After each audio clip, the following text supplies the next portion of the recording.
హిందూ సంప్రదాయంలో అతి ముఖ్యమైనది దీపారాధన. అయితే దీపం లేని ఇల్లును హిందూ ధర్మం సహించలేదు. అలాంటి దీపంలో కూడా మనకి చాలా రకాల పరిష్కారాలు దొరుకుతాయి. అందులో ఆవునేతితో దీపం పెడితే చాలా శుభకరం. మరి ఆవునేతిలో దీపం ఎలాగ పెట్టాలో ఇప్పుడు చూద్దామా? ఆవునేతి దీపం ఎలా పెట్టాలి?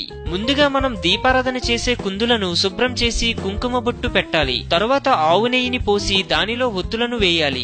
వేశాక కేవలం అగరవత్తులతోనే దీపాన్ని ముట్టించాలి. అగ్గిపుల్లతో అస్సలు ముట్టించరాదు. ముట్టించిన దీపంతో ఇంకొక దీపం ముట్టించరాదు. ఈ దీపం వలన ఆర్థిక అభివృద్ధి కలగడమే కాకుండా అప్పులు బాధలు తీరుతాయి. సాయంత్రం పూట లక్ష్మీదేవికి ఈ దీపం పెట్టడం ద్వారా మీకు రావాల్సిన డబ్బులు మీకు ఏ అడ్డంకులు లేకుండా వచ్చేస్తాయి. ఈ దీపం తల్లి బిడ్డ జ్ఞానాభివృద్ధికి మరియు చక్కటి విద్యావంతులు కావడానికి సరస్వతీదేవి ముందు వెలిగిస్తే చక్కని ఫలితం ఉంటుంది. ఎక్కువగా ఆవు నెయ్యి దీపాన్ని లక్ష్మీ అమ్మవారికి వెలిగిస్తారు. ఎందుకంటే ఆమెకు ఆవు నెయ్యి దీపం చాలా ఇష్టం.